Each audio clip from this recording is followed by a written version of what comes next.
Good morning second year. आज इस lecture में 3 टॉपिक लेंगे। पहला लेंगे नर्स-चीट थ्योरम, फिर थर्ड लॉ ऑफ थर्मोडायनेमिक्स और तीसरा होगा application of third law of thermodynamics. तो सबसे पहले नर्स-चीट थ्योरम। तो नर्स ने ये स्टडी करा कि जैसे जैसे हम ताप में कमी करते जाते हैं तो डेल्टा एच और डेल्टा जी में क्या परिवर्तन होता है, यानी कि ताप में कमी के साथ डेल्टा एच और डेल्टा जी के बारे में स्टडी करा।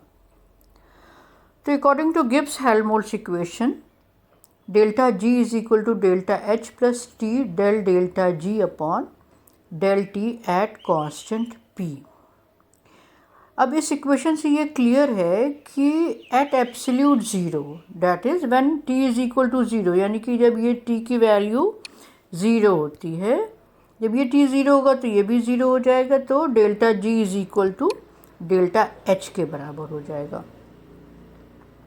नर्स ने हालांकि ये ऑब्ज़र्व करा कि जैसे जैसे हम टेम्परेचर को कम करते जाते हैं और एब्सोल्यूट ज़ीरो पे पहुंचते हैं, तो ये जो वैल्यू है यानी कि del delta G upon del T, इसकी वैल्यू भी कम होती जाती है। और ये कम कैसे होती है?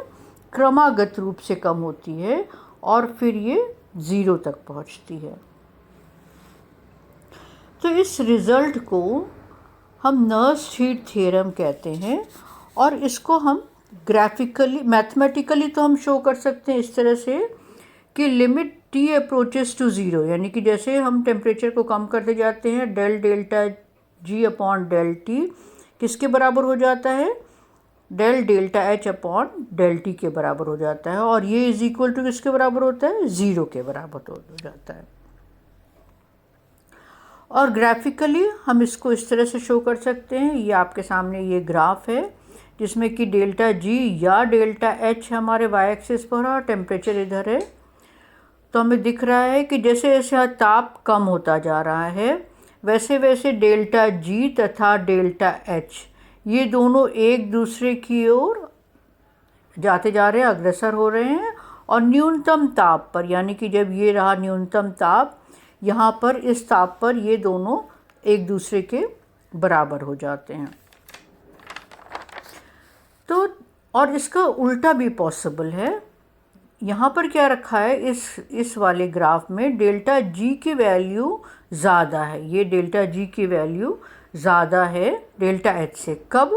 ज़ीरो पर तो दोनों बराबर हो जाते हैं, लेकिन कब ज़्यादा है? जब temperature T is equal to zero से ज़्यादा है, यानी कि at temperature away from absolute zero.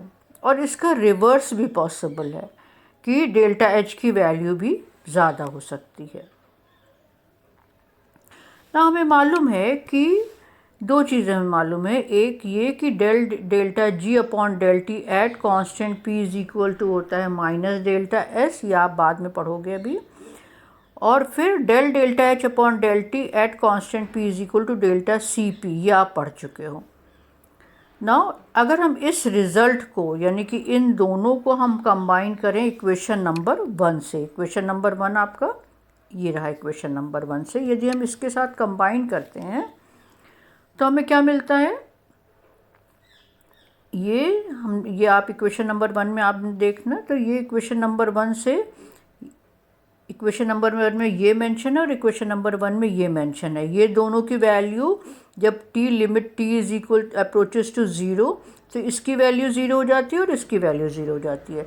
तो चूँकि ये इसके बराबर है और ये डेल्टा सी पी के बराबर है, तो यदि टी अप्रोचेस टू ज़ीरो तो इसका मतलब चेंज इन एंट्रोपी भी ज़ीरो हो जाएगा और उसी तरह से डेल्टा सी पी का मान भी ज़ीरो के बराबर हो जाएगा।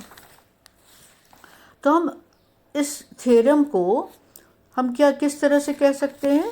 हम कह सकते हैं कि in general, Nernst-Schmidt theorem states that in the vicinity of absolute zero, all process should occur without any change in heat capacity and change in entropy, यानी कि परम ताप के आसपास सभी प्रक्रम ऊष्माधारिता में ऊष्माधारिता तथा एंट्रोपी में बिना परिवर्तन के ही संपन्न होते हैं। अब चूंकि जो गैस है वो एब्सोल्यूट ज़ीरो पर एग्जिस्ट नहीं करता, इसका मतलब कि नर्स-शीट्स थ्योरम जो है वो गैसों पर अप्लाई नहीं होता, और उसी तरह से लिक्विड पर भी अप्लाई नहीं होता। तो इस तरह से nurse-sheet theorem is only applicable in case of solid. तो सॉलिड पर ही नर्स-शीट थ्योरम को हम अप्लाई कर सकते हैं। नेक्स्ट है third law of thermodynamics.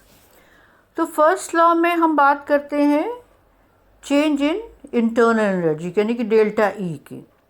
Second law में हम बात करते हैं डेल्टा एस की यानी कि चेंज इन एंट्रोपी की। अब थर्ड लॉ में हम बात करेंगे एब्सोल्यूट वैल्यू ऑफ एंट्रोपी यानी कि केवल एस, डेल्टा एस नहीं, एस की बात करेंगे। तो ये मालूम है ये H is equal to E plus P V, differentiate कर दें तो क्या हो जाएगा d E plus P D V plus V d P. अब डी ई की वैल्यू रख दें तो फर्स्ट एंड सेकेंड लॉ का कंबाइंड फॉर्म क्या है, टी डी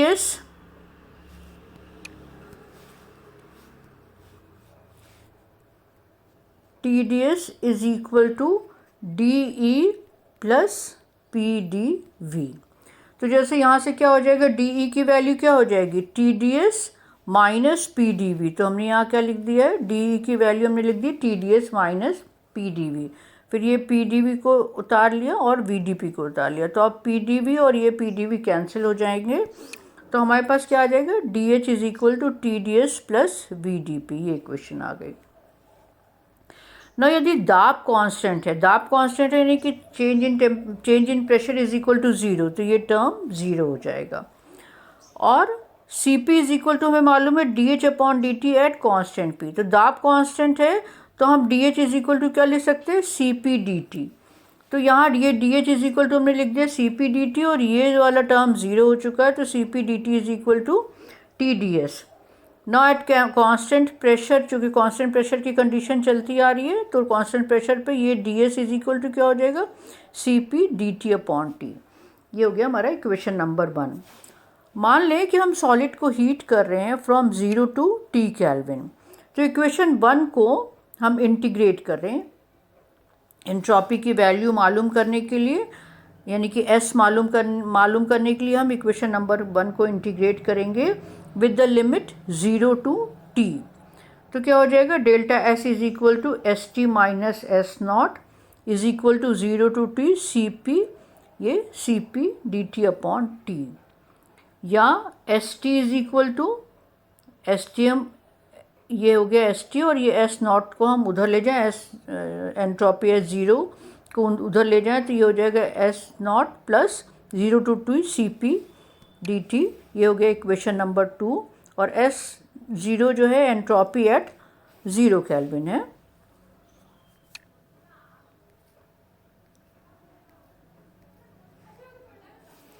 तो मैक्स प्लैंक ने ये बताया कि 1913 में बताया कि S not is equal to 0 for pure complete crystalline solid. और इस ऑब्जर्वेशन को ही हम थर्ड लॉ ऑफ थर्मोडायनेमिक्स कहते हैं। Now according to this the entropy of a pure complete crystalline solid is 0 at absolute zero, यानी कि एक pure crystalline solid की एंट्रोपी एब्सोल्यूट ज़ीरो पर 0 होती है। तो ये हो गया थर्ड लॉ ऑफ थर्मोडायनेमिक्स। अब आगे करते हैं इम्पॉर्टेंस ऑफ थर्ड लॉ। तो इम्पॉर्टेंस ऑफ थर्ड लॉ कहाँ है, हम कहाँ उपयोग करते हैं थर्ड लॉ को, एब्सोल्यूट एंट्रोपी को निकालने के लिए हम उपयोग में लेकर आते हैं। तो हम पहले ही देख चुके हैं थर्ड लॉ ऑफ थर्मोडायनेमिक्स से S T is equal to 0 to T C P D T upon T. ये इक्वेशन नंबर 1 पहले हम निकाल चुके हैं। अब ये इक्वेशन नंबर 1 के समाकलन को यानी कि इंटीग्रेशन को सॉल्व करने के लिए पहले हमें सी पी और लॉग टी के बीच में ग्राफ खींचना होगा। ये यानी कि ये इक्वेशन को हल करने के लिए हमें क्या करना पड़ेगा, सी पी और लॉग टी के बीच में ग्राफ खींचना पड़ेगा। फिर t इज इक्वल टू 0 यानी कि इस पॉइंट से लेकर इस पॉइंट के बीच में, और यहाँ पर टेम्परेचर T, तो यहाँ पर टेम्परेचर 0, यहाँ पर टेम्परेचर T, इसके बीच का ये क्षेत्रफल हमें मालूम करना पड़ेगा। तो इस इक्वेशन को सॉल्व करने के लिए पहले हमें CP और log T के बीच में ग्राफ खींचना पड़ेगा। कहाँ से कहाँ तक? 0 टेम्परेचर से T टेम्परेचर तक, 0 से लेकर T टेम्परेचर तक ग्राफ खींचना पड़ेगा, और फिर इसके अंदर का हमें एरिया मालूम करना पड़ेगा। तो इस ग्राफ को खींचने में हमें क्या परेशानी आती है कि निम्न ताप पर, यानी कि जब लोअर टेम्परेचर रहता है, ये शुरुआत में लोअर टेम्परेचर रहता है, वहाँ पर CP का मान हम एक्सपेरिमेंटली फाइंड आउट नहीं कर पाते। हमें केवल CP का मान एक्सपेरिमेंटली B से लेकर C तक प्राप्त होता है। ये हमारी एक्सपेरिमेंटल वैल्यू होती है CP की एट डिफरेंट टेम्परेचर, यानी कि B पर यदि मान लें, B पॉइंट पर यदि टेम्परेचर है T1 और ये C पॉइंट पे टेम्परेचर है T, लेकिन हमें 0 टेम्परेचर से लेकर T1 टेम्परेचर तक C1 की वैल्यू हमें मालूम नहीं होती। तो हम क्या करते हैं, B से लेकर A तक हम इसको एक्स्ट्रापोलेट कर लेते हैं, बहिर्वेशित कर लेते हैं, जिससे कि हमें ये कंप्लीट हमें इसका एरिया पता चले। अब हमें A से लेकर B पॉइंट तक के बीच में CP का मान मालूम करना है। तो इस CP का मान को मालूम करने के लिए हम डिबाय थर्ड पावर लॉ का उपयोग करते हैं। अब डिबाय थर्ड पावर लॉ क्या है? वो है CP is equal to AT3, इसका हम उपयोग करेंगे। तो अब देखो हमारे पास दो चीज़ें हो गई, एक B से लेकर C तक का पार्ट जो कि हमें मालूम है, और एक A से लेकर B तक का पार्ट जहाँ पर हमें CP की वैल्यू मालूम नहीं है, जिसके लिए हम डिबाय थर्ड पावर यूज़ करेंगे। तो हम इस इक्वेशन नंबर 1 को दो भागों में डिवाइड करेंगे, एक A से लेकर B तक के लिए यानी कि 0 से T1 के लिए, और दूसरा पार्ट T1 से T टेम्परेचर के लिए। तो एक हो गया 0 से T1 और दूसरा हो गया T1 से T टेम्परेचर। ये वाला जो पार्ट है वो तो हमें एक्सपेरिमेंटली मालूम है, लेकिन ये वाले पार्ट के लिए हम डिबाय थर्ड पावर वाला जो है इक्वेशन वो यूज़ करेंगे। तो देखो ये हमने दो भागों में बांटा है। तो ST is equal to 0 to T1 CPT upon DT, और दूसरा हो गया T1 से T CPT अपॉन DT। अब इस वाले के लिए हम डिबाय थर्ड पावर यूज़ करेंगे। तो अब इसको दो भागों में बांट कर अब आपने क्या करा कि ये जो CP का मान है, CP इज इक्वल टू क्या है, डिबाय थर्ड पावर से AT3, तो आपने यहाँ पर रख दिया AT3। अब ये वैल्यू देखिए, ये हमने ये यहाँ लिखी हुई है, अब इसको सॉल्व कर रहे हैं हम। तो CP की वैल्यू आपने लिख दी AT3। अब ये नीचे का T और ये T3 कैंसिल हो गए, तो ऊपर क्या बचा, AT² DT। अब AT² DT, A तो कांस्टेंट है तो आप इंटीग्रेशन के बाहर ले सकते हो। अब ये हो गया T² DT, T² DT। तो T² DT को यदि आप इंटीग्रेट करते हैं तो क्या होगा, T to the power 2 + 1 upon 2 + 1। इसको आप इंटीग्रेट करेंगे तो क्या आ जाएगा, T to the power 2 + 1 upon 2 + 1, यानी कि ये क्या हो गया, क्या आ गया, T³ अपॉन 3 आ जाएगा। ठीक है, तो ये T³ अपॉन 3 आ गया। ये देखिए यहाँ पर अब चूंकि इनिशियल लिमिट 0 है और फाइनल लिमिट T1 है, तो जो AT³ आ गया था उसको हम क्या लिख सकते हैं, AT1³ अपॉन 3। ये फाइनल लिमिट हो गई और इनिशियल लिमिट 0 है तो वो पूरा 0 हो गया। तो यहाँ से यहाँ ले लेंगे तो क्या हो जाएगा, ST इज इक्वल टू, ये वैल्यू क्या आ गई, AT1³ अपॉन 3। ये वैल्यू हमने यहाँ रख दी और ये जो है वो एज इट इज उतार दिया। अब AT1³ AT³ तो होता है हमारा CP का मान, ये है CP का मान AT³। अब यहाँ पर T1 है, यानी कि यहाँ पर हम लिख सकते हैं 1/3 तो एज इट इज़ लिख लिया, और यहाँ पर AT1³ की जगह हम लिख सकते हैं CP एट टेम्परेचर T1। तो यहाँ पर हमने लिख दिया S T is equal to 1/3 C P at temperature T1, और ये वाला ये लिख दिया। अब इसका क्या मतलब है? इसका मतलब ये है कि सी पी का मान जो कि T1 ताप पर है उसका हम 1/3 कर दें तो एक्सट्रापोलेशन वाले पार्ट की वैल्यू हमें पता लग जाएगी।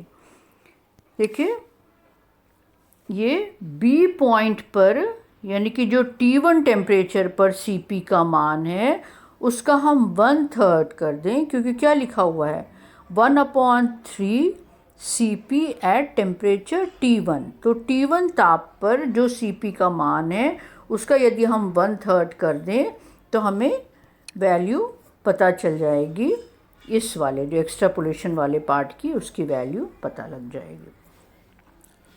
तो ये कुल हमें एस टी की वैल्यू यानी कि एब्सोल्यूट एंट्रोपी की वैल्यू पता लग जाएगी। ये हमें एक्सपेरिमेंटली मालूम है, ये हमने डिबाय थर्ड पावर लॉ को यूज़ करके पता करी है। तो आज बच्चों यहीं तक, नेक्स्ट टर्न पे आगे कंटिन्यू करेंगे। Thank you.